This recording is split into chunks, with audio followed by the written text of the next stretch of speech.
Bismillahirrahmanirrahim. Assalamualaikum warahmatullahi wabarakatuh. Alhamdulillahi ala ihsani wa syukru lahu ala taufiqihi wa amtinani. Asyhadu an la ilaha illallah wahdahu la syarika lahu ta'ziman li sya'ni.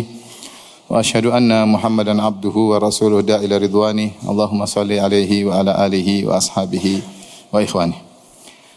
Hadirin dan hadirat yang dirahmati Allah Subhanahu wa taala, pada kesempatan yang berbahagia ini kita akan bahas tentang sehari bersama Rasulullah SAW, apa saja kegiatan Nabi secara global keseharian, ya. Dan kita tahu Allah Subhanahu wa taala berfirman, "Laqad kana lakum fi Rasulillahi uswatun hasanah liman kana yarjullaha wal yawmal akhir wa dzakarallaha katsira."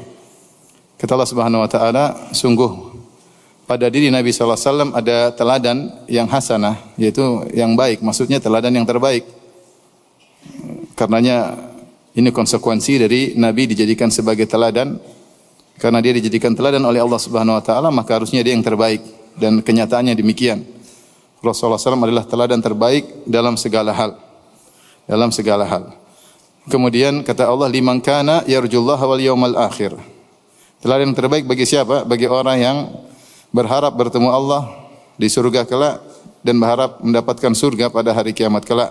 Wa dzakarallaha katsiran, banyak mengingat Allah. Orang yang fokus ingin meneladani Nabi adalah orang yang ingin bertemu dengan Allah dan berharap mendapatkan surga. Adapun orang yang tidak memikirkan akhirat, maka keteladanan Nabi hanyalah sebagai wawasan numpang lewat, tidak dia fokuskan.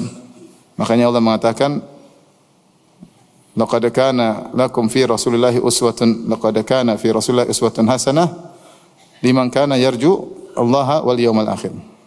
Sungguh pada Nabi sallallahu alaihi wasallam ada teladan terbaik bagi orang yang berharap bertemu Allah dan hari akhirat.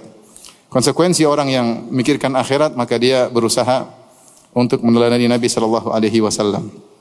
Dan pada kesempatan kali ini kita akan membahas tentang contoh sampel dari keseharian Nabi sallallahu alaihi wasallam, tentunya tidak secara keseluruhan, tapi hanya sekedar global, ya.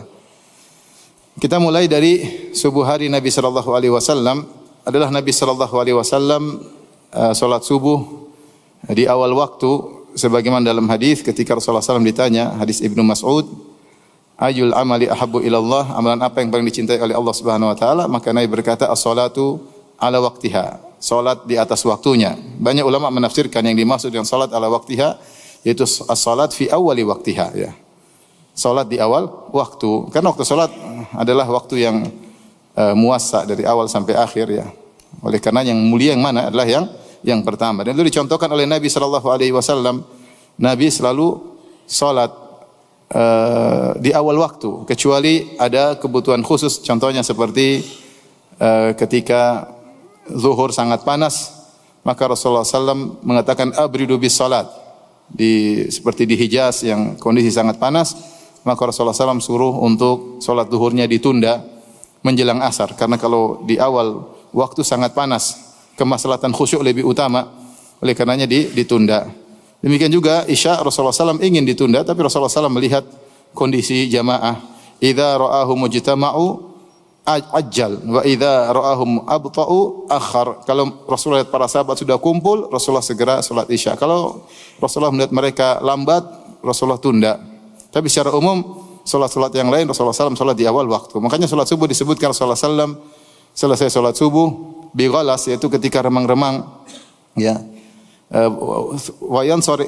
Fayan sarifu nisaul mu'minat, maka para wanita pergi meninggalkan masjid. La yu'rafna minal ghalas, mereka tidak dikenal, ya, karena masih remang-remang. Ini selesai salat subuh. Demikian juga dalam riwayat yang lain, hina ya'rifu ahaduna jalisahu. Rasulullah SAW selesai salat subuh ketika seorang baru mengenal teman sebelahnya, ya. Artinya masih gelap, artinya orang ketiga, orang di sampingnya lagi dia tidak kenal. Dan kita tahu bahwasanya Rasulullah SAW salat subuh dengan bacaan yang panjang. Berarti Rasulullah SAW salat di awal waktu, ya. Kemudian kebiasaan Nabi SAW setelah salat subuh, beliau duduk di musallanya, yaitu di tempat beliau salat, berzikir kepada Allah Subhanahu wa taala sampai terbit matahari. Dalam hadis Jabir bin Samurah radhiyallahu taala anhu, fa idza tala'at qama. Kalau Rasulullah SAW setelah matahari terbit, maka beliau meninggalkan masjid. Beliau meninggalkan masjid. Tidak disebutkan dalam hadis Rasulullah SAW salat duha di masjid. Tidak disebut dalam hadis Rasulullah SAW salat duha di masjid. Karena sang perawi ketika bertanya kepada Jabir bin Samurah, "Akunta tujalisun Nabi sallallahu alaihi wasallam? Apakah kau sering duduk bersama Nabi?" Kata Jabir bin Samurah radhiyallahu anhu, "Na'am katsiran." Saya sering duduk bersama Nabi sallallahu alaihi wasallam. Nabi itu kebiasaannya kalau habis salat subuh beliau berzikir di tempatnya ya sampai terbit matahari. Fa idza tala'at qama. Kalau matahari terbit maka beliau pergi. Bahkan beliau sebutkan wa kanu yatahaddatsun wa ya'khuduna fi amril jahiliyah. Sementara para sahabat juga ada yang di masjid dan mereka ngobrol di masjid dan Rasulullah membiarkan. Ya, Rasulullah berzikir, mereka ngobrol, Rasulullah biarkan, boleh aja. Bahkan terkadang mereka ngobrol tentang masa jahiliyah dahulu, fayathakun, sehingga mereka tertawa. Ingat nostalgia zaman dahulu ya, tentang masa lalu di zaman jahiliyah membuat mereka tertawa. Mungkin mereka dulu nyembah berhala kayak apa, kayak hal yang aneh-aneh yang membuat mereka tertawa. Fayatabassam. Adapun Rasulullah SAW melihat mereka, Rasulullah SAW tersenyum. Rasulullah tersenyum. Taib, maka ini adalah kebiasaan Nabi SAW. Makanya kita menghidupkan sunnah ini. Ini sunnah mulai ditinggalkan ya, karena berbagai macam alasan, sibuklah apalah ya. Tapi kalau kita di Madinah masih banyak orang seperti itu ya. Mereka pagi mereka duduk di masjid sampai terbit matahari ya, sampai terbit matahari ya. Kalau ada uzur ya mungkin karena kerjaan ya, yang lebih wajib ya silahkan. Tapi kalau kita kosong enggak ada kegiatan, hendaknya kita hidupkan sunnah ini sampai berzikir sampai terbit matahari ya. Ya ada kawan dia kebablasan, dia istrinya datang sama saya sama dia juga ya. Ustaz, suami saya ni kalau di masjid sampai lama. Jadi bukan cuma sampai terbit matahari, sampai jam 9. Saya bilang, "Pak, kenapa sampai jam 9?" Dia senyum-senyum aja. Terus saya jalan, dia bilang, "Kalau saya pulang diomelin, mending saya sampai jam 9." Nah, ini ada hal meninggalkan kumudorotan. Jadi ya jangan kelamaan juga, istri rindu, pengen ngobrol ya. Taib Rasulullah SAW, zahirnya beliau kalau mau salat duha di rumah. Sebenarnya datang dalam hadis Aisyah radhiyallahu taala anha, kana yusalliha 4 rakaat atau yazid. Rasulullah sallam salat, kata Aisyah, kana Rasulullah sallam yusalli dhuha 4 wa yazidu masya Allah. Rasulullah sallam salat duha 4 rakaat dan beliau menambah sesuai dengan keinginan Nabi sallallahu alaihi wasallam. Ini di rumah Aisyah melihat. Oleh karena di sini ada pembahasan tentang hukum salat syuruk. Hukum salat syuruk. Kita tahu syuruk adalah awal dari duha. Intinya kalau seorang menjalankan sunnah Nabi, dia duduk di masjid dari habis salat subuh, kemudian dia berzikir sampai terbit matahari. Setelah itu dia menunggu waktu syuruk 15 menit setelahnya. Kemudian dia salat duha di masjid, boleh atau tidak? Boleh ya, boleh. Kemudian khilaf di kalangan para ulama, apakah pahalanya seperti haji dan umrah hadisnya sahih atau tidak? Khilaf di kalangan para ulama. Sebagian ulama mendhaifkan, sebagian ulama menghasankan seperti Syekh Al-Albani rahimahullah, Syekh bin Baz rahimahullah, Syekh bin Utsaimin rahimahullah, apalagi terkait dengan fadhil a'mal, mereka tidak ketat dalam hadis-hadis seperti ini dan amalannya boleh. Amalan tersebut habis salat berzikir sampai terbit matahari kemudian salat duha di masjid boleh. Ya. Tetapi apakah itu kebiasaan Nabi? Zahirnya enggak. Sampai apakah Nabi salat duha selalu, itu pun khilaf di kalangan para ulama ya. Ibnu Qayyim mentafsir dalam kitabnya Zadul Ma'ad, beliau mengatakan tidak demikian. Karena Rasulullah SAW perbanyak salat di malam hari sehingga beliau tidak ditangkap selalu rutin salat duha. Karena beliau tidak diperhatikan salat duha karena beliau senantiasa salat malam. Ketika beliau tidak salat malam baru diriwayatkan Rasulullah SAW mengqadha salat malamnya 12 rakaat di waktu apa? Duha ya. Jadi orang sudah salat malam lama banyak ya, boleh dia tidak salat duha atau sesekali salat duha. Tapi intinya amal ini habis salat subuh berzikir sampai terbit matahari, ini sunnah Nabi SAW. Setelahnya mau salat duha di masjid, mau di rumah, silahkan ya, silahkan. Yang penting salat. Apalagi dalam hadis Allah mengatakan, Ibn Adam salatlah 4 rakaat di awal hari, akfika akhiran nahar, maka aku akan berikan kecukupan di akhir hari. Siapa yang salat duha 4 rakaat, mudah-mudahan dimudahkan urusannya sampai akhir hari. Ini kebiasaan Nabi SAW. Kemudian beliau salat duha 4 rakaat, kata Aisyah, wa yazidu masya Allah. Kemudian beliau tambah sesuai dengan yang Allah takdirkan baginya. Hadis riwayat Muslim. Adapun kegiatan beliau di rumah, ya, para sahabat tidak mengetahui. Ya. Para sahabat hanya mengetahui bagaimana kegiatan Nabi SAW ketika di luar rumah, ketika di masjid, ketika safar. Tapi dalam rumah mereka enggak tahu. Mereka tanya kepada istri-istri Nabi sallallahu alaihi wasallam tentang ibadah Nabi, salat malam Nabi, ya, mereka tanya kepada istri-istri Nabi sallallahu alaihi wasallam. Jadi yang tahu adalah istri Nabi sallallahu alaihi wasallam. Di sini dalam hadis-hadis Nabi sallallahu alaihi wasallam, ternyata Rasulullah sallallahu di rumah melakukan kegiatan sebagaimana suami-suami yang lain di zaman tersebut, orang-orang Arab yang lain, itu beliau memerah susu kambing, kemudian beliau menjahit bajunya, beliau melayani dirinya. Ya. Aisyah ditanya radhiyallahu taala anha, Ummul Mukminin, maka Rasulullah sallallahu ya'malu fi baitihi. Apa sih yang dikerjakan Nabi sallallahu alaihi wasallam di rumahnya? Faqalat kana basyaran minal basyar, yafli thawbahu wa yahlubu syatahu wa yakhdumu nafsahu. Beliau adalah manusia sebagaimana yang lain, ya. Maksudnya Aisyah ingin menyatakan beliau sebagaimana yang lain, beliau tawadhu, beliau tidak menempatkan diri sebagai raja sebagaimana raja-raja yang lain yang dilayani dalam segala hal. Tidak, beliau tawadhu, bahkan di puncak ketawadhuan. Bahkan beliau di rumah, beliau membantu istrinya kerja sendiri, ngurusin dirinya sendiri. Aisyah berkata, makanya Aisyah buka dengan kana basyaran minal basyar, dia seperti lelaki yang lain. Ya, tidak menstel dirinya seakan-akan raja yang harus dilayani dalam segala hal.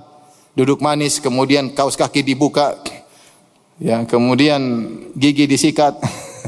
Enggak, beliau kerja sebagaimana yang lainnya, ya. Kemudian beliau menjahit bajunya, memerah susu kambingnya, ya. Kemudian melayani dirinya. Dalam riwayat yang lain, Aisyah berkata, kana yakhitu thawbahu, beliau menjahit bajunya.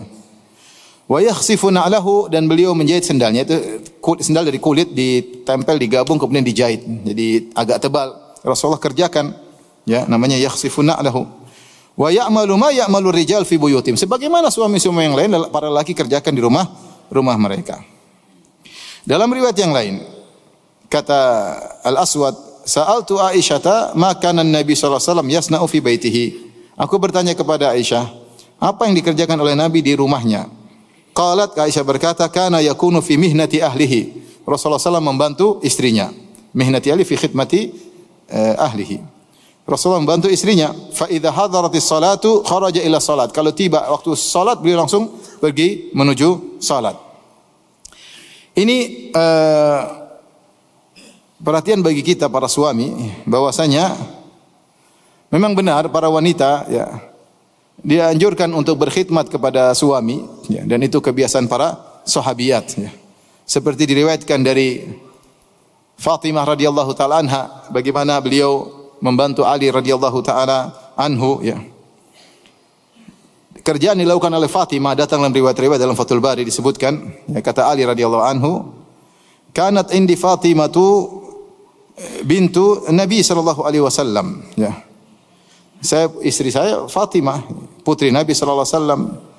Fajarrat birraha hatta atharat biyadiha. Dia menggiling alat raha, itu alat penggiling gandum, batu gede 2 didorong, ini berat, ya. Sampai beri pengaruh kepada tangannya. Sampai disebut dalam hadis ishtakat Fatimah tu majla yadiha. Yaitu Fatimah mengeluh tentang tangannya mengalami majal. Majal itu 2 sifatnya, taqti yaitu kayak pecah-pecah, kemudian ghilaf yaitu jadi ngapal. Itu tidak layak bagi tangan perempuan karena megang batu kemudian giling batu. Fatimah putri Nabi sallallahu alaihi wasallam, ini kerjaan pertama. Yang kedua, kata Ali bin Abi Thalib, wastaqat bil qirbah hatta atharat fi unuqiha. Fatimah ngambil air dari sumur pakai timba, ya, sampai lehernya sakit, ya. Wa qammatil bait hatta gatabarrat thiyabuha. Yang kerjaan ketiga, dia sapu rumah sampai bajunya penuh dengan debu. Yang keempat, wa khabazat hatta tughayyira wajhaha, sampai wajahnya berubah karena bikin adonan kemudian taruh di tanur tempat bakar roti, lama-lama kan berubah, ada api panas merubah wajahnya. Subhanallah. Fatimah kerja keras. Putri Nabi sallallahu alaihi wasallam, paling bungsu, biasanya bungsu paling disayang enggak? Paling disayang. Makanya Fatimah radhiyallahu anha kemudian datang ke Aisyah mendengar ada budak-budak tawanan datang diberikan kepada ayahnya Rasulullah SAW, maka dia minta kesempatan untuk diberikan bantuan dari ayahnya dijadikan pembantu ya. Dan alasannya kuat. Suaminya miskin Ali bin Abi Thalib radhiyallahu taala. Maka kemudian minta kepada Nabi, ternyata Nabi tidak ada. Setelah pulang kemudian Aisyah lapor kepada Nabi sallallahu alaihi wasallam, ternyata Nabi tidak kasih pembantu kepada Fatimah, bahkan Nabi mengajarkan Fatimah dan Ali untuk berzikir kepada Allah Subhanahu wa taala sebelum tidur agar kuat. Subhanallah 33 kali, alhamdulillah 33 kali, Allahu akbar 33 kali, 34 kali. Disebut dalam riwayat Rasulullah berkata, "Bagaimana saya berikan membantu kepada Fatimah sementara fuqara usuffah, orang-orang yang miskin yang tinggal di Sufah kelaparan. Mending ini budak saya jual, hasilnya saya berikan kepada mereka." Rasulullah SAW mengajarkan kepada putrinya untuk hidup zuhud dengan bersabar ya. Bahkan dia berkata Rasulullah dengan kalimat yang indah hendaknya dihafal oleh para wanita. Kata Rasulullah, "Isbiri ya Fatimah, sabarlah wahai Fatimah. Inna khairan nisa allati nafa'at ahlaha." Sebaik-baik wanita adalah yang bermanfaat bagi keluarganya. Sebaik wanita adalah yang paling bermanfaat bagi keluarganya, yang bantu keluarganya. Ya. Oleh karena seorang wanita ketika kerja di rumah, ngurus anak, bersihkan rumah, ya, dia merasa ini adalah pekerjaan terbaik. Rasulullah mengatakan khairun nisa, sebaik-baik wanita itu membantu keluarganya, membantu keluarga. Ini contoh Fatimah radhiyallahu taala anha. Kemudian juga dalam contoh yang lain, ya, seperti Asma binti Abi Bakar, ya, ketika dinikahi oleh Zubair bin Awam. Zubair bin Awam sangat miskin ya. Bahkan Asma berkata, "Tazawwajani Zubair wa ma lahu fil ardi min malin wala mamlukin wala syai'." Ya. Ketika Zubair menikahiku dia tidak punya apa-apa, tidak punya harta, tidak punya tanah, tidak punya budak, tidak punya sesuatu kecuali kudanya. Ghairu farasihi, kecuali ada kudanya.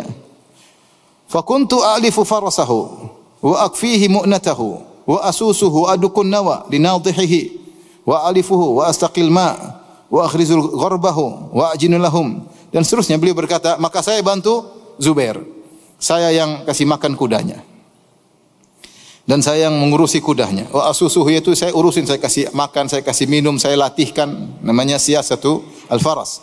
Adukun nawa, aku tumbuk biji-bijian yang dibuang orang supaya jadi lunak untuk dimakan oleh hewan, sampai dia yang bikin menjahit untuk bikin ember ya.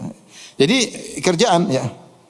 Bahkan beliau berkata ya, wa kuntu anqulun nawa min ardi Zubair allati aqta'aha Rasulullah sallallahu alaihi wasallam ala ra'si wa hiya ala thulutsai farsakh. Bahkan saya ngangkat nawa di tempat, kemudian saya jalan kaki dari tanahnya Zubair sekitar 2/3 farsakh, itu sekitar 4 kiloan saya angkat ya. Ini bagaimana Asma membantu Zubair. Kata para ulama ketika menjelaskan hadis seperti ini, kata mereka para sahabat dulu sibuk, mereka berjihad, mereka berdakwah, sehingga pekerjaan rumah mereka tidak sempat untuk ngurusin. Dan istri-istri mereka mengerti bahwasanya suami mereka lagi sibuk, ada kemaslahatan yang besar, sehingga mereka yang ngurusin pekerjaan rumah. Maksud saya para wanita ya bekerja di rumah dan para laki berusaha membantu sebisa mungkin. Ya, sebagaimana Nabi sallallahu alaihi wasallam beliau membantu istrinya, kana fi mihnati ahlihi. Beliau membantu istrinya ya. Artinya apa? Beliau bantu ngurusin rumah ya, sampai merasin susu kambing, sampai jahit baju, sampai jahit sendal ya. Jadi tidak masalah seorang suami bantu istri. Istri punya anak, mungkin lagi cebok, lagi capek, anaknya mau dicebok, dia lagi capek, "Bi, gantian dong." Siap, ganti. Sekali-sekali enggak apa-apa, jangan terus-terusan, sekali-sekali. Kata istrinya, "Abi pintar juga yang nyebok anak ya." Terusin, Masya Allah. Enggak gitu kali, ya sekali oke lah. Jangan terus-terus, jadi nanti suami jadi tukang cebok anak, enggak benar ya. Sekali-sekali nyuciin piring, oke lah. Jangan terus-terusan ya. Ya kita lihat istri kita capek, maka kita bantu.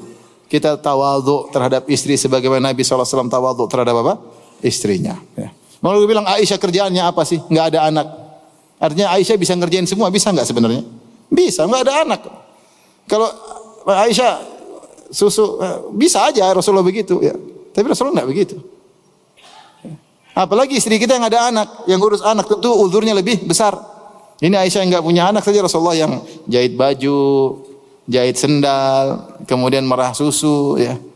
Aisyah tentu kerjaan yang lain ya. Itu pun Rasulullah tetap bantu. Mungkin tanpa diminta Aisyah, Rasulullah SAW ikut membantu kerjaan istrinya cari pahala dengan husnul isyrah, dengan bagaimana bergaul yang baik terhadap istri. Maka ikhwan, enggak apa kerja sama istri, bantu istri masak ya. Bantu istri masak itu bagian nyicipnya. Baik, kita lanjutkan. Adapun masalah makanan, Rasulullah SAW tidak pernah mencela makanan sebagaimana ma'ruf dalam hadis-hadis ya. Kata Abu Hurairah radhiyallahu taala anhu, "Ma'aban Nabi sallallahu alaihi wasallam ta'aman qat." Rasulullah SAW tidak pernah mencela makanan. In ishtahahu akalahu wa illa tarakahu. Rawahul Bukhari. Rasulullah SAW tidak pernah mencela makanan. Kalau dia suka dia makan, kalau enggak dia tinggalkan. Mencela makanan disebut oleh para syurahul hadis, maksudnya tidak mengatakan terlalu asin, terlalu kecut, ya, kurang garam lah. Beliau suka makan, enggak suka diam. Beliau tidak pernah komentar. Sebagian ulama mengomentari karena Nabi SAW tidak begitu perhatian sama makanan. Beliau bukan hobinya kuliner, tidak seperti kita. Kuliner ini. Rasulullah makan ada, makan enggak ya. Kita wah raja komentar ya. Bisakah antum sehari enggak komentar ke makanan? Mungkin bisa kalau sehari. Kalau seminggu kayaknya berat ya. Rasulullah seumur hidup tidak pernah komentar apa? Makanan. Kita komentar makanan. Bahkan gratis pun kita komentari. Sudah dikomentari ternyata habis. Sampai Rasulullah SAW ketika disuruh komentar Al-Khalid bin Walid, beliau makan dengan Nabi SAW dan Nabi SAW disediakan dhab. Ada yang kasih tahu, sudah dipotong-potong, Rasulullah tidak tahu, mungkin dicampur bumbu. Rasulullah kira daging yang lain. Ada yang kasih tahu, ya Rasulullah itu dhab. Dhab, kadal gurun. Maka Rasulullah SAW tidak makan. Khalid makan dengan lahap. Ketika melihat Rasulullah tidak makan, Khalid bertanya, minta Nabi komentar. Rasulullah, saya lihat engkau tidak makan. Aharamun hu, apakah ini haram? Sekarang disuruh komentar. Rasulullah komentarnya indah, dia mengatakan tidak haram. Walakin ya, lam yakun bi ardi qaumi. Ini makanan seperti ini tidak ada di kampungku. Fa ajiduni a'afuhu. Aku mendapat diriku tidak bisa biasa makan. Komentar indah, ini tidak biasa makan. Antum kalau dikasih tempe, ini tidak ada di kampungku. Tidak biasa makan. Biasa makan apa? Kalau orang bule bilang gitu. Kalau kita, ini makanan kita sehari-hari. Jadi tidak, Rasulullah tidak bilang, masa saya dikasih kadal sih? Enggak sih. Ustadz kok dikasih kadal? Enggak. Rasulullah enggak. Kadal gurun ya. Ini kadal tapi keren, kadal gurun itu. Rasulullah SAW tidak komentar dan itu suatu keajaiban akhlak Nabi SAW. Jadi beliau bukan orang yang sibuk dengan makanan. Ada beliau makan enggak ya sudah, enggak suka ya sudah. Bahkan sering di rumah beliau tidak ada makanan. Ya. Dan Aisyah radhiyallahu anha berkata, "In kunna lanaral hilal, thumma al-hilal, thumma al-hilal, thalathata ahillatin fi syahrain, wa ma uqidat fi buyuti azwajin Nabi sallallahu alaihi wasallam nar." Kami melihat hilal muncul, kemudian hilal muncul, berarti sudah masuk bulan kedua. Hilal muncul, selesai 3 hilal, 2 bulan selesai. Dan tidak ada api yang dinyalakan di rumah istri-istri Nabi. Istri Nabi 9 enggak ada api dinyalain selama 2 bulan. Kalau enggak ada api yang dinyalain berarti enggak ada teh panas, enggak ada kohwah ya. Berarti enggak ada apa lagi? Udah enggak ada yang bisa dimasak, enggak ada yang dimasak. Enggak ada yang digoreng, enggak ada dimasak. Gorengan enggak ada, minuman enggak ada. Enggak ada api dinyalain, terus mau diapain? Dan itu semua istrinya 9. Maka ditanya Urwah bin Zubair, "Ma ta'amukum ya ummah?" Kalau gitu apa yang kalian makan? Kata Aisyah radhiyallahu taala anha, "Al-aswadan, at-tamr wal ma." Kami hanya makan korma dan air. Bayangkan 2 bulan cuma korma dan air. Illa annahu qad kana li Rasulullah sallallahu alaihi wasallam jiranun min al-ansar kanat lahu mana'ih. Wa kanu yamnahuna Rasulullah sallallahu alaihi wasallam min albanihim fayasqina. Tetapi Rasulullah SAW punya tetangga dari orang-orang Ansar yang meminjamkan hewan. Manihah itu hewan, entah onta, entah kambing dipinjamkan untuk diperasusnya dikembalikan. Ini salah satu bentuk memberi bantuan kepada tetangga. Ya, kambing dikasih, suruh merah, nanti kambingnya dikembalikan. Onta dikasih, dimerah. Jadi Rasulullah SAW 2 bulan cuma makan korma, air putih sama susu. Terkadang. Oleh karenanya, ibu-ibu bersyukur ya, alhamdulillah. Tidak ada hari yang lewat kecuali kompor nyala. Kecuali kompor apa? Nyala. Berarti ada yang hangat yang kita makan, ada panas yang kita makan, ada gorengan yang kita makan, ya, ada rebusan yang kita makan. Ini mereka adalah manusia terbaik. Oleh karena kita harus tahu bahwasanya harta bukanlah ukuran. Allah berikan harta kepada siapa saja, bukan berarti kalau seorang miskin berarti dia tidak dicintai oleh Allah. Atau sebaliknya, ya, bisa jadi orang kaya dicintai oleh Allah, bisa jadi orang miskin dicintai oleh Allah. Tapi Nabi SAW beliau memilih hidup zuhud.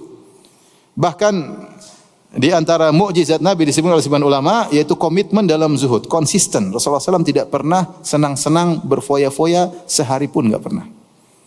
Beliau komitmen tentang zuhud. Ini menunjukkan beliau seorang nabi. Kalau seandainya beliau bukan nabi, mungkin beliau sekali-sekali senang, hura-hura. Beliau seumur hidup enggak pernah hura-hura. Padahal harta banyak, kemenangan itu banyak beliau dapatkan. Kambing, onta, harta, emas, perak, beliau bagi-bagi. Komitmen zuhud seumur hidup. Itu Nabi SAW. Makanya ketika disebutkan suatu hari istri-istrinya minta dalam tanda kutip tambahan uang dapur, disebut ada yang mengatakan karena ketika itu Rasulullah mendapatkan ghanimah perang, para sahabat mulai memberikan pemberian kepada istri-istri mereka. Maka istri-istri Nabi kemudian minta diberi tambahan sebagaimana wanita-wanita yang lain. Maka Rasulullah SAW waktu itu memboikot mereka sampai akhirnya turunlah ayatul takhyir, ayat pilihan. Rasulullah suruh milih, mau hidup dengan Nabi harus zuhud. Allah katakan, ya ayuhan nabi, qul li azwajika in kuntunna turidul hayatad dunya wa zinataha fata'alaina umatti'kunna wa usarrihkunna sarahan jamila. Wahai Nabi, katakanlah kepada istri-istrimu, 9 orang, bilang sama mereka semua. Kalau kalian menghendaki kehidupan dunia dan perhiasannya, kemarilah umatti'kunna, saya akan berikan kepada kalian pemberian. Wa usarrihkunna sarahan jamila, kita cerai baik-baik. Kalau ingin dunia saya kasih, tapi harus pisah, enggak bisa sama saya. Wa in kuntunna turinallaha wa rasulahu wad daral akhirah, tapi kalau kalian ingin Allah dan Rasulnya dan hari akhirat, fa innallaha adda lil muhsinati minkunna ajran azima, maka Allah siapkan ganjaran yang besar di akhirat. Rasulullah bicara tentang akhirat. Dunia cuma sebentar. Ya, dunia cuma sebentar. Akhirnya istri Nabi pilih untuk hidup sederhana bersama Nabi sallallahu alaihi wasallam. Ya nisa'an Nabi, ya. May ya'ti minkunna bi fahishatin bayyinatin, ya. Yudha'af lahal 'adzabu dhi'fain wa kana dzalika 'ala Allah yasira. Siapa di antara kalian melakukan maksiat akan diberi azab double dan itu mudah bagi Allah. Wa may yaqnut minkunna lillahi wa rasuli wa ta'mal salihan nu'tiha ajraha marratain wa a'tadna laha ajran karima. Adapun jika kalian ternyata taat kepada Allah, kunut, sabar beribadah demi Allah dan Rasulnya dan beramal saleh, maka Allah siapkan bagi kalian ganjaran yang besar. Jadi Nabi mengajak istri-istrinya untuk memilih hidup sederhana, Oleh karenanya lihat bagaimana Nabi sallallahu alaihi wasallam sering puasa gara-gara tidak ada sarapan. Rasulullah SAW bertanya, hal indakum ta'am, ada makanan enggak? Kata istrinya enggak ada. Kata Nabi sallallahu alaihi wasallam, idzan fa ana shaim, kalau gitu saya puasa. Dalam riwayat yang lain Rasulullah tanya, ada makanan enggak? Kata istrinya enggak ada. Kata Rasulullah SAW, faqad asbahtu shaiman, laqad asbahtu shaiman, sudah puasa dari pagi. Rasulullah biasa. Sampai Al-Bukhari rahimahullah dalam sahihnya menyebutkan ada sekitar 6 atau 8 sahabat kebiasaan mereka seperti Nabi. Kalau tanya kepada istrinya, ada makanan enggak? Kata istrinya enggak. Kata mereka, kalau gitu saya berpuasa. Sungguh bahagia istri kalau punya suami seperti ini. Mami ada makanan enggak? Enggak ada. Kalau gitu papi puasa. Masya Allah, papi. Besok lagi, mami ada makanan enggak? Sarapan? Enggak ada. Kalau gitu papi puasa. Masya Allah. Hari ketiga masih sabar. Mami ada makan enggak? Kalau gitu papi puasa. Hari keempat, mami ada makan enggak? Enggak ada papi. Mami ngapain aja mami? Luar biasa. Hidup mereka bukan untuk kuliner ya, kalau kita perhatikannya. Tidak seperti kita atau sebagian kita ya. Lihat ketika ada tamu datang menemui Nabi sallallahu alaihi wasallam, Nabi suruh cek, coba tanya istri-istriku, ada enggak makanan untuk jamu tamu ini? Dicek istri pertama sampai istri 9, semuanya menjawab dengan jawaban yang sama, walladzi ba'atsaka bil haqq ma indana illa ma. Sampaikan kepada suami kami, demi Allah yang mengutus engkau dengan kebenaran, tidak ada di rumah kecuali cuma air putih, gimana mau jamu tamu? Ini Rasulullah adil. Ternyata 9 istrinya semua tidak punya makanan. Satu tidak punya makanan, semuanya tidak punya makanan. Ya. Adil Rasulullah SAW. Maka Rasulullah itu adilnya luar biasa. Sampai kebersamaan, sampai nafkah, adil Rasulullah SAW. Buktinya semua tidak punya makanan. Subhanallah. Beginilah kehidupan Rasulullah SAW. Makanya ibu-ibu masya Allah bersyukur ya. Pulang ke rumah masih ada singkong, masih ada beras, alhamdulillah. Buka lemari masih ada Indomie, masya Allah, alhamdulillah. ATM suami juga ibu yang pegang, alhamdulillah.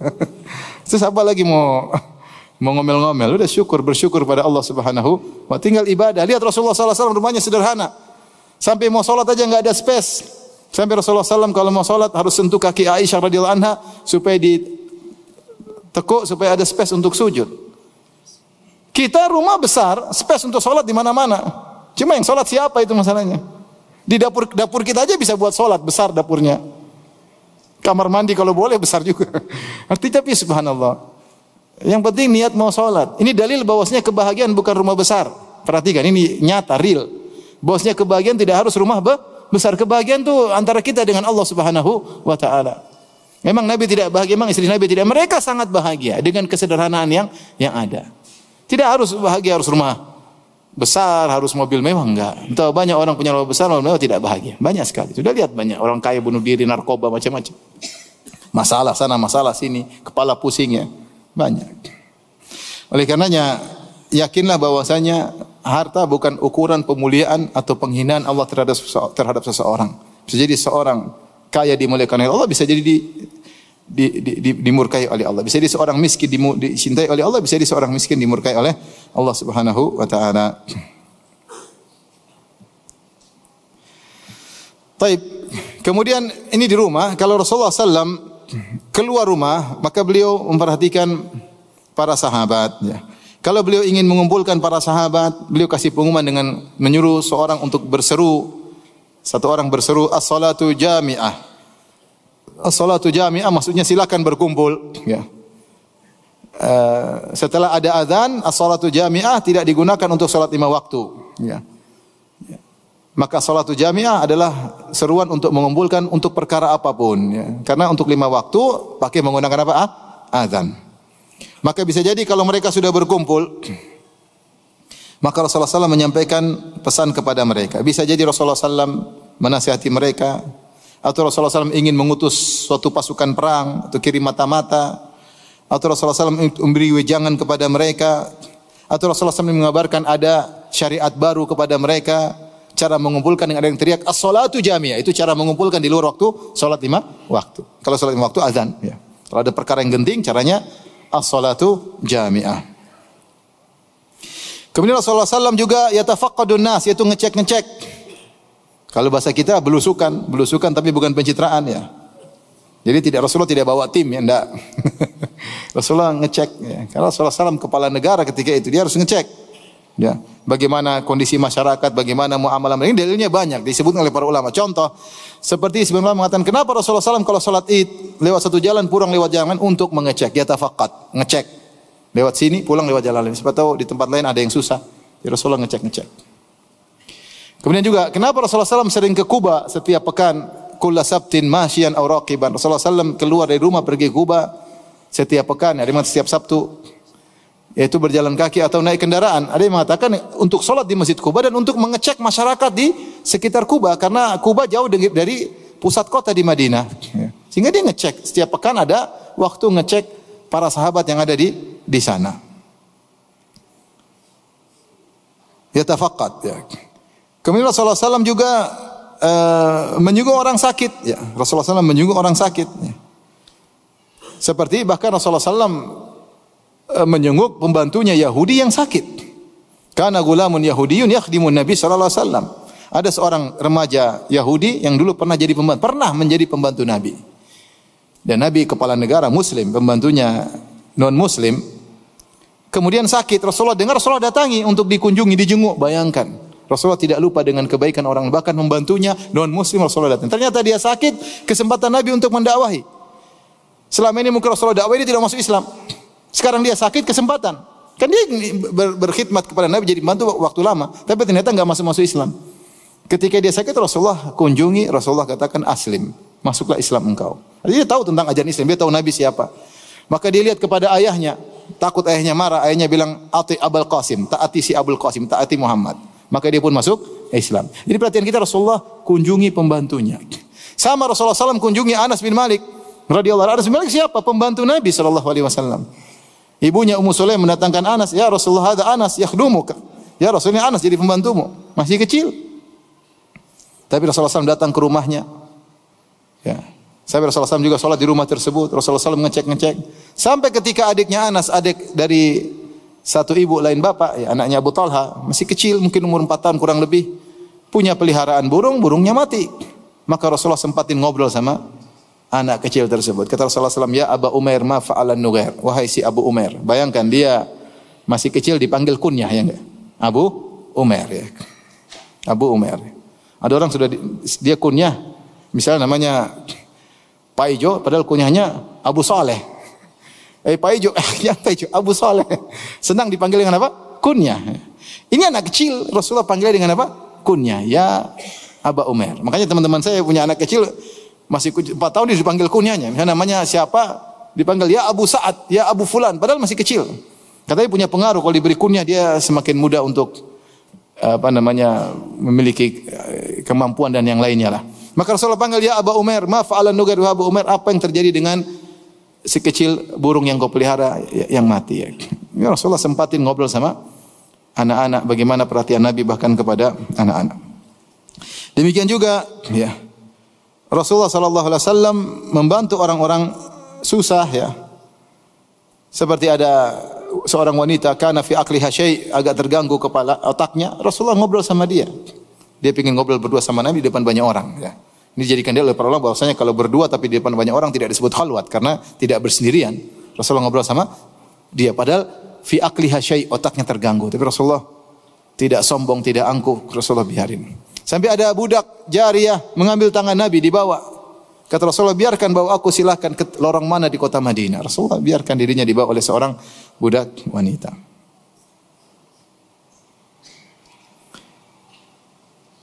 Demikian juga Rasulullah sallallahu alaihi wasallam ya dalam hadis menyungguh orang buta.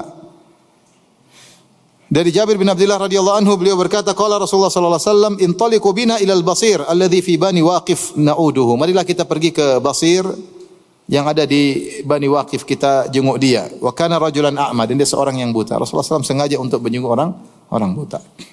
Rasulullah SAW ngecek. Demikian juga Rasulullah SAW pernah masuk masjid, Rasulullah lihat kok mana perempuan tukang wanita berkulit hitam yang suka membersihkan masjid. Kata para sahabat, mereka sudah meninggal. Alla adantumuni, kenapa kalian tidak kasih tahu saya dia sudah meninggal? Mereka menganggap perkara remeh. Rasulullah tidak perlu tahu. Hanya seorang wanita meninggal kita kubur selesai. Tapi Rasulullah menganggap tidak remeh. Kenapa wanita ini pengurus masjid? Maka berbahagialah orang-orang diberi amanah untuk ngurus masjid, ngurus rumah Allah. Bagaimana Rasulullah perhatian sampai wanita berkulit hitam ini yang hanya sekedar sapu-sapu masjid, Rasulullah tanyakan tentang dia. Kata Rasulullah, tunjukkan kepadaku mana kuburannya. Rasulullah SAW datang, kemudian Rasulullah SAW salatkan. Ini Rasulullah perhatian. Ya. Tapi demikian juga Rasulullah SAW dikatakan ya dalam hadis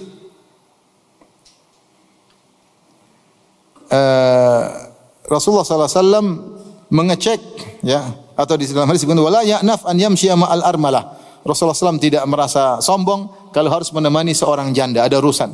Rasulullah SAW temani, ada keperluannya ya. Bahkan Rasulullah SAW memotivasi untuk perhatian terhadap anak yatim dan janda. Kata Rasulullah SAW, as-sa'i 'alal armalah awal aitam awal yatim kal mujahid fi sabilillah. Siapa yang berusaha ngurusin janda atau ngurusin anak yatim seperti orang berjihad di jalan Allah Subhanahu wa taala. Ini perlu perhatian, janda suaminya enggak ada, apalagi ada anak-anaknya, anak yatim bapaknya enggak ada. Rasulullah tidak sombong untuk mengurusi mereka ya. Beliau ngurusin mereka. Tapi di antaranya Rasulullah SAW juga mengecek tentang muamalah. Beliau pergi ke pasar, ngecek kondisi pasar. Abu Hurairah radhiyallahu anhu berkata, anna Rasulullah SAW marra ala subrati ta'amin. Rasulullah SAW melewati ada tumpukan makanan di pasar. Fa adkhala yadahu fiha. Rasulullah SAW masukkan tangannya dalam makanan tersebut. Fanalat asabi'uhu balalan. Tiba-tiba jarinya mendapati ada basah dalam makanan tersebut. Rasulullah bertanya, ma hadza ya sahibat ta'am, wahai penjual makanan, ini apa kok ada basah di dalam makanan? Yaitu makanan agak rusak. Qala asabathu as-sama, ya Rasulullah, kena hujan. Rasulullah kemudian menjelaskan, afala ja'altahu fawqa ta'am kay yarahu nas, kenapa kok tidak taruh bagian luar agar orang tahu, orang lihat? Man ghasya falaysa minni, siapa yang curang, nipu, bukan dari golonganku. Ini bahaya orang jualan ini. Nutup aib, ya nipu, ya bahaya. Kata Rasulullah SAW, man ghasya falaysa minni, siapa yang curang bukan dari golonganku. Ini ancaman ya. Menjual barang seakan bagus ternyata tidak bagus, menjual servis, jual servis jasa kelihatannya bagus ternyata enggak benar ya.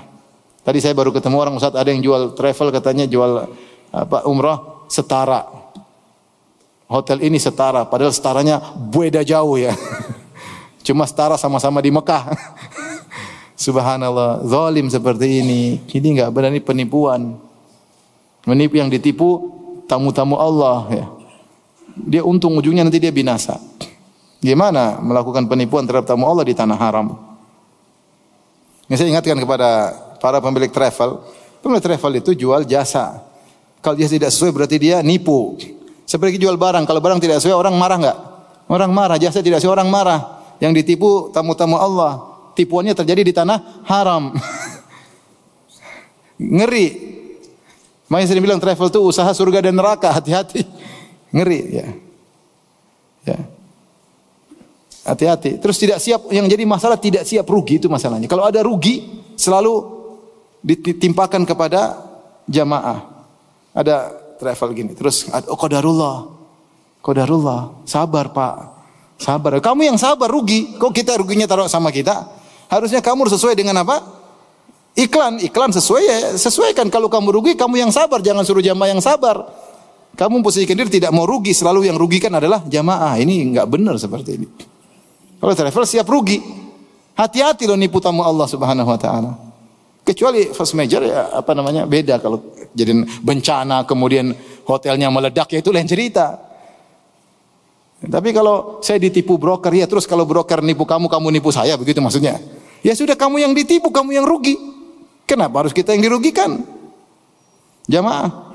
Nanti pakai dalil sabar, qadarullah. Lah kamu yang qadarullah, kenapa kita yang qadarullah? Ngeri loh, maksud saya hati-hati. Saya cuma ini aja curhat, maksudnya banyak yang curhat sama saya. Hati-hati.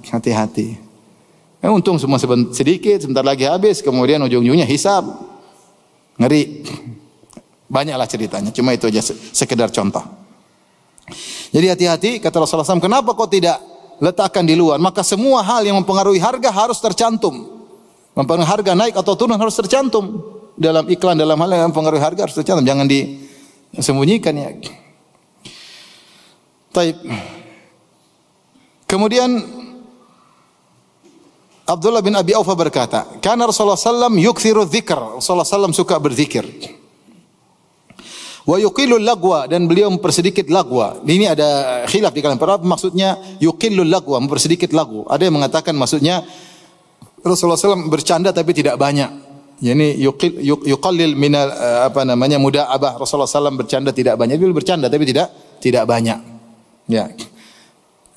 Dan candaan Nabi semuanya benar. Sebagaimana kita ketahui Rasulullah SAW pernah bercanda. Ada seorang anak rajulan istahmalahu, ada seorang minta untuk dikasih tunggangan untuk jihad, maka Rasulullah SAW berkata, "Inna hamiluka ala waladin naqa." Kami akan kasih kau tunggangan anak onta. Kata dia, "Wa madza asna bi waladin naqa?" Terus anak onta gimana ya Rasulullah mau jihad? Kata Rasulullah, "Wa hal talidu al-ibla illa nuk?" Bukankah semua onta besar pasti anak onta? Enggak ada onta besar tidak dilahirkan. Jadi Rasulullah bercanda. Maksudnya onta besar juga ini juga anak apa? Anak onta. Ya, ini candaan Nabi tapi benar. Seperti ada seorang wanita tua bilang, "Ya Rasulullah, doakan saya masuk surga." Kata Rasulullah SAW, "Innal jannah la tadkhuluha al-ajuz." Surga itu tidak dimasuki oleh nenek-nenek. Maka dia pun sedih. Kata Rasulullah, "Kalau kau mau surga, kau akan jadi muda kembali." Jadi nenek-nenek jangan sedih. Nanti kalau surga muda kembali. Nah, ini candaan Nabi semuanya benar, tapi tidak banyak.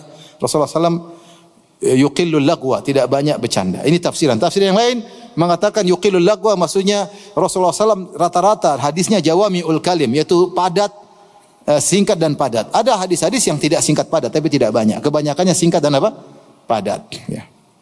Ini maksudnya. Ada yang mengatakan yukil maknanya ya'dim, itu sama sekali tidak melakukan hal yang sia-sia. Dan itu ditafsirkan demikian karena di antara sifat-sifat orang beriman tidak melakukan perkara sia-sia. Allah mengatakan qad aflahal mu'minun alladzina hum fi salatihim khashi'un walladzina hum 'anil lagwi mu'ridun.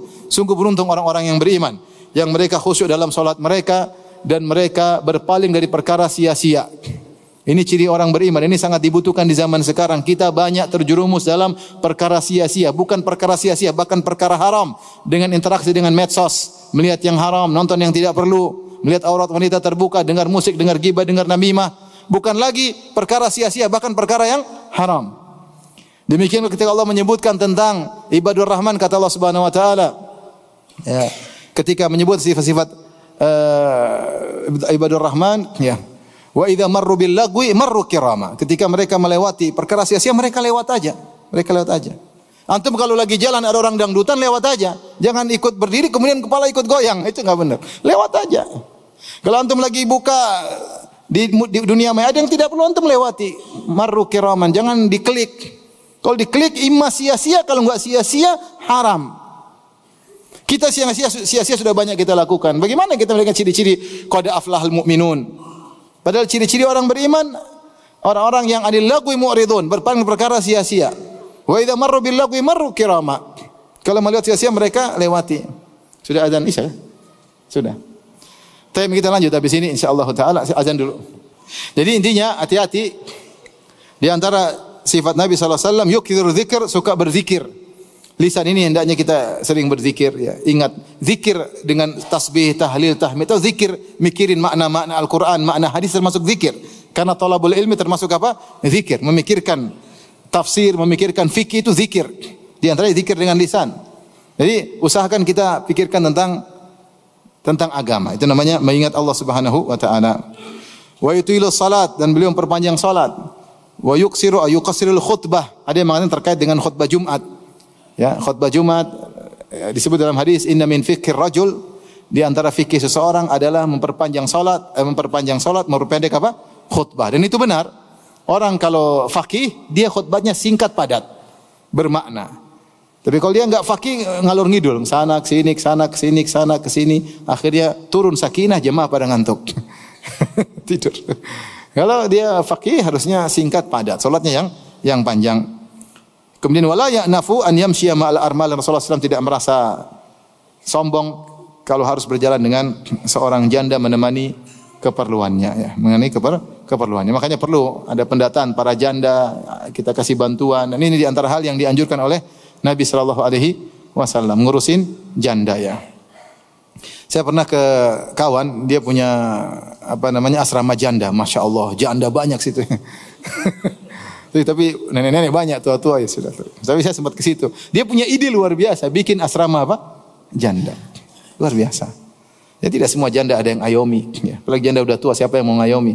Yang muda aja tidak diayomi, apalagi yang tua. Ini makanya harus ada ya sosial untuk mereka, karena mereka salah satu yang diwasiatkan oleh Nabi, bukan cuma yatim-yatim aja, yatim ya, janda juga iya. Apalagi zaman sekarang, mereka mungkin mudah ditipu, hasrat mereka banyak hal urusan masalah janda, perlu ada tim khusus yang benar-benar bisa memperhatikan mereka, tapi bukan terfitnah atau memfitnah, hati-hati. Ya. Janda sortiran katanya, waduh bahaya. Baik, azan dulu baru kita lanjutkan.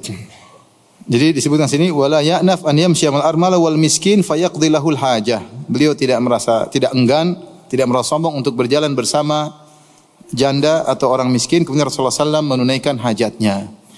Dan kita berusaha kalau melakukan kebaikan sempurnakan. Ya, Rasulullah mengatakan innallaha yuhibbu idza amila ahadukum amalan an yutqinahu.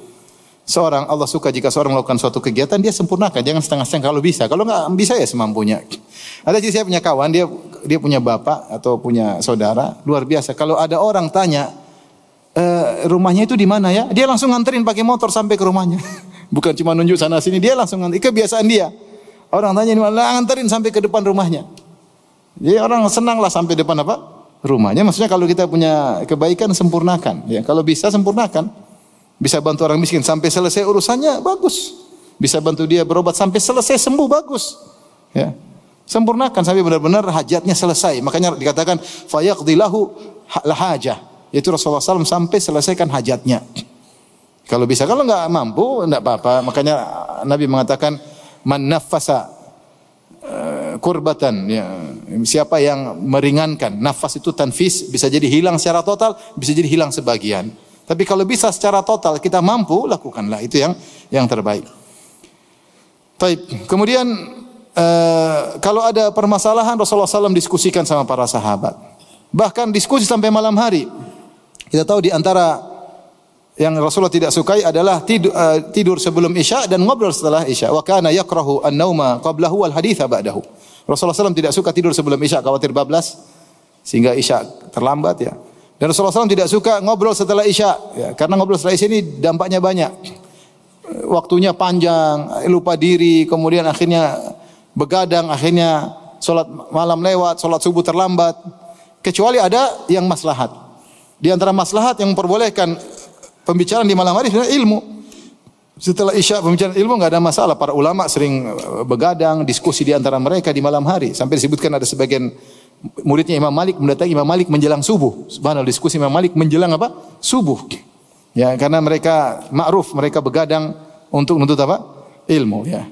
Makanya Imam Syafi'i mengatakan, "Wa man talabal ula sahirul layali." Siapa yang ingin mencapai yang tinggi dia begadang, ya. Taib.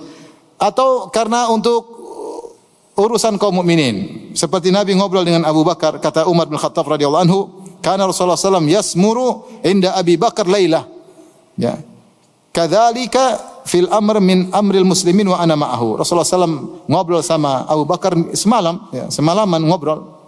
Dan terkadang dalam urusan kaum muslimin dan aku bersamanya. Ini ngobrol urusan kaum muslimin kalau memang harus rapat setelah Isya urusan kaum muslimin enggak ada masalah, semuanya berpahala. Di antara obrolan yang juga dianjurkan meskipun sudah Isya adalah ngobrol sama istri. Kata Ibnu Abbas, "Bitu inda khalati Maimunah fatahaddatsa Nabi sallallahu alaihi wasallam ahli sa'atan tsumma raqada." Aku tidur rumah bibiku Maimunah, aku dengar Nabi ngobrol sama istrinya beberapa waktu kemudian apa? Tidur. Jadi seorang berusaha sisihkan waktu ngobrol sama istri. Karena ngobrol istri dapat pahala. Ingat ya, tapi semuanya harus niatkan karena Allah. Jadi sabar dengar curhatan istri, dengar celotehan istri, dengan sabar karena berpahala. Rasulullah juga melakukannya mendengar obrolan istri. Dia menunggu kita datang, ya, kita sibuk datang kemudian sibuk ngantuk tidur. Kasihan dia nunggu padahal ingin apa? Curhat. Kalau kita enggak dengar curhat, dia curhat sama orang bahaya. Nah, makanya kita dengerin ini sebentar enggak lama-lama ya. 5 menit ya, 10 menit. Nah, tidur. Baik. Kita bacakan kesimpulan Ibnu Katsir.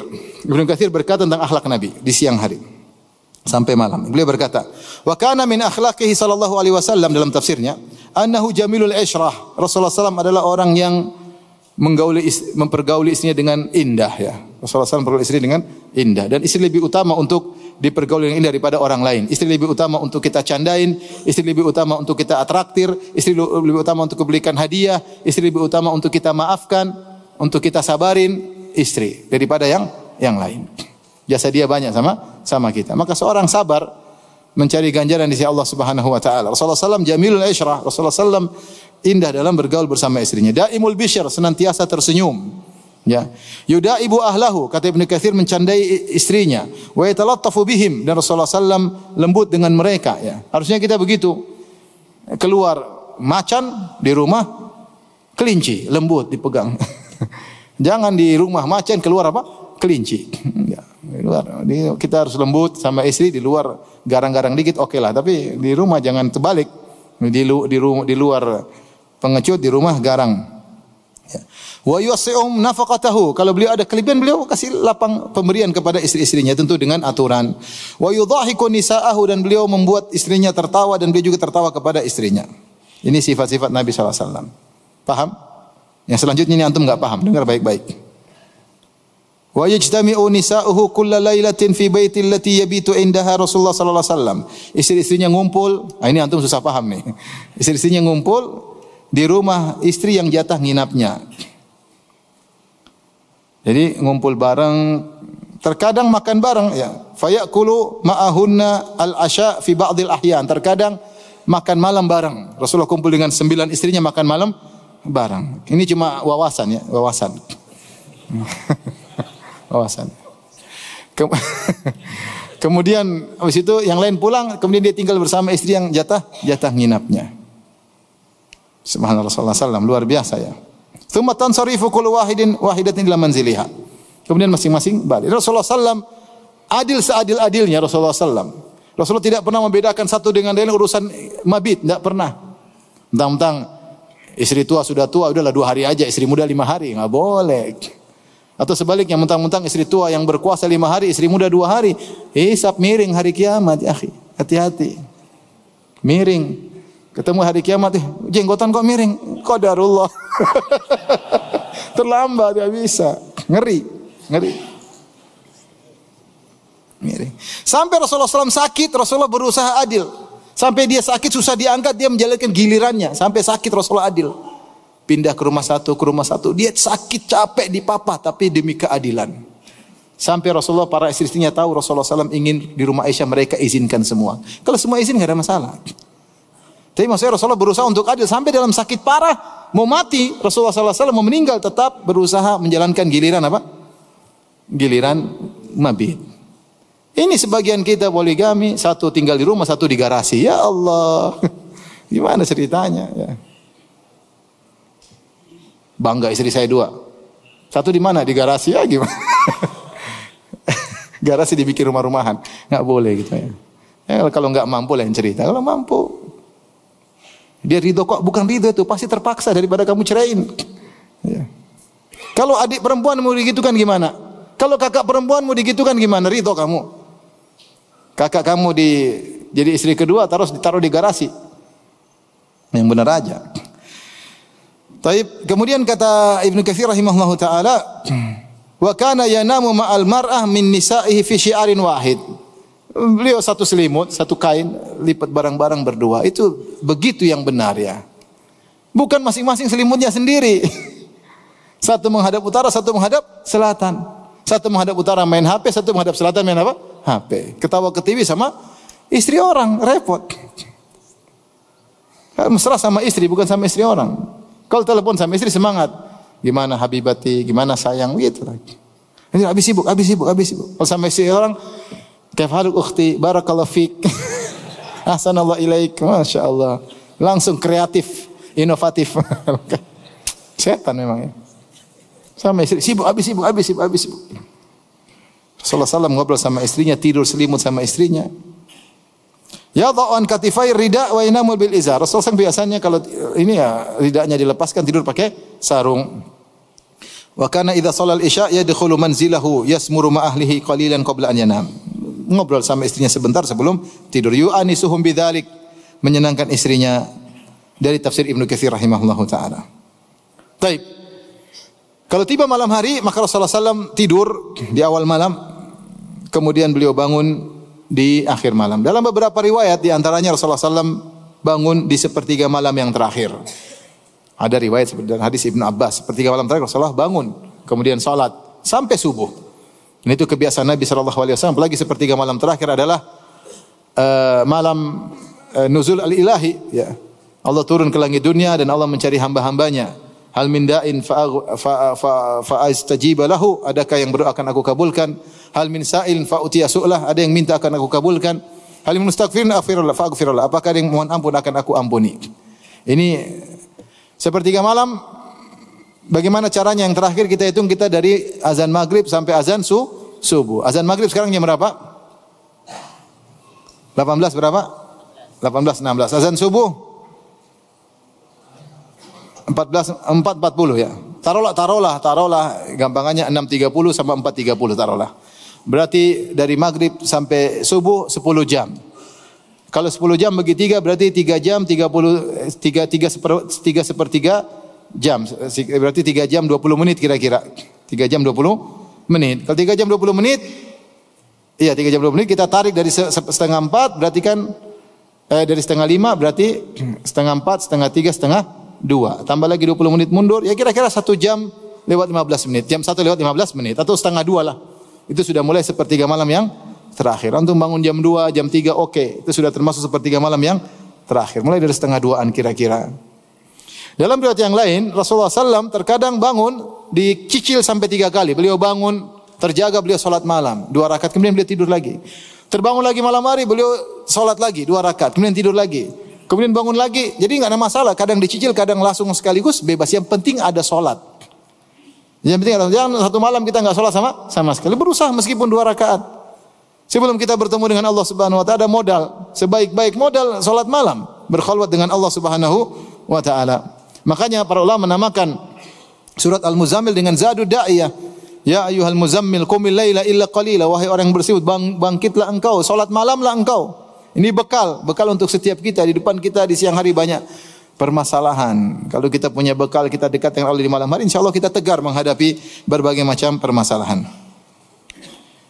Dan Aisyah berkata, Nabi sallallahu alaihi wasallam kana yudha'u lahu wudu'uhu yudha'u lahu wudu'uhu wa siwakuhu fa idza qama minal laili takhallathu mastaka. Rasulullah SAW sudah persiapan, beliau ditaruh airnya, ada siwaknya. Jadi beliau sudah siap memang salat malam. Jadi maksudnya malam hari itu sudah di planning untuk salat malam. Makanya disiapkan air wudu, disiapkan segala, begitu bangun sudah siap. Nah kita juga harus siap-siap ya. Paling tidak kalau kita sekarang nggak perlu apa-apa karena semua ada di toilet. Tinggal jam alarm aja. Kalau nggak bisa bangun pasang alarm 3. 1 di atas lemari, 1 di bawah kolong, 1 di telinga istri. Insyaallah bangun. Insyaallah bangun. Kita mau niat. Kita masalahnya enggak niat. Jujur kalau kita tahu ada jadwal terbang jam 5, kita bangun jam 2 enggak? Kenapa kita enggak mau ketinggalan? Kita rugi kalau pesawat terbang kita ketinggalan, rugi 2 juta, 3 juta. Tapi kenapa kita tidak bangun selamat? Kita tidak merasa rugi. Itu masalahnya. Kalau pesawat di Cengkareng jam 5, kita bangun jam berapa? Jam 2 bangun. Mau tidak mau harus bangun daripada ketinggalan pesawat. Tapi kalau sholat lewat. Ya semoga Allah ampuni kita semua. Taib. Kemudian juga dalam hadis Rasulullah sallallahu alaihi wasallam, hadis Ibnu Abbas, falamma kana thuluthul lail al-akhir, ketika sepertiga malam yang terakhir, qa'ada fa nadhara ila sama. Rasulullah duduk kemudian melihat ke langit. Kemudian baca inna fi khalqis samawati wal ardi seterusnya di akhir surat Al-Imran. Tsumma qama fatawadda. Setelah baca akhir Al-Imran, kemudian beliau berdiri kemudian berwudu. Ini dalil bahwasanya boleh baca Quran meskipun belum berwudu. Ya Rasulullah bangun tidur kan sudah batal wudunya. Tapi baca Quran. Yang khilaf itu kalau pegang Quran. Tapi kalau baca Quran dalam kondisi wudu tidak ada khilaf bahwasanya itu diperbolehkan ya. Maka Rasulullah SAW kemudian berwudu wastanna fa shalla 11 rakaat. Kemudian beliau salat 11 rakaat. Summa idzan Bilal mengumandangkan azan, kemudian salat 2 rakaat sebelum subuh, kemudian baru salat subuh. Ya ini kira-kira keseharian Nabi sallallahu alaihi wasallam. Intinya Rasulullah SAW rutinitasnya tidak ada yang pakem karena Rasulullah SAW juga mengalami banyak kegiatan-kegiatan. Terkadang beliau safar umrah, terkadang beliau safar haji, terkadang beliau safar perang. Ya banyak kegiatan Nabi SAW. Tapi secara umum kalau beliau tidak safar kira-kira seperti ini sebagaimana disebutkan oleh para ulama dalam hadis-hadis. Tentunya ada zikir-zikir yang lain yang beliau lakukan seperti zikir pagi, zikir petang yang merupakan keseharian Nabi SAW. Ya. Kalau ingin tahu bagaimana akhlak Nabi, ya tahulah bahwa seluruh kegiatannya karena Allah. Seluruh kegiatannya karena Allah. Qul inna salati wa nusuki wa mahyaya wa mamati lillahi rabbil alamin. Katakanlah salatku, sembelihanku, hidupku dan matiku hanya untuk siapa? Allah. Ini pedoman kita. Karena ingat kata Nabi SAW, innamal a'malu binniyat. Amalan tergantung niat. La ujra illa an husbah. Tidak ada pahala, la ajra illa an husbah. Tidak ada pahala kecuali kalau diniatkan karena Allah. Maka nasihat saya pribadi dan juga para hadirin hadirat, semua kegiatan kita niatkan karena Allah. Ngurus istri, ngurus anak, bayar listrik karena Allah Subhanahu wa taala, nenangin istri, ngobrol sama anak-anak, meluk anak-anak, semuanya karena Allah. Olahraga karena Allah Subhanahu wa taala. Sehingga semuanya berpahala karena inna salati wa nusuki wa mamati lillahi rabbil alamin. La syarikalah. Yang ingin tahu bagaimana akhlak Nabi tinggal baca Al-Qur'an. Kana khuluquhul Qur'an, akhlak Nabi Al-Qur'an. Semua ayat tentang perintah-perintah Allah semuanya dikerjakan oleh Nabi sallallahu alaihi wasallam.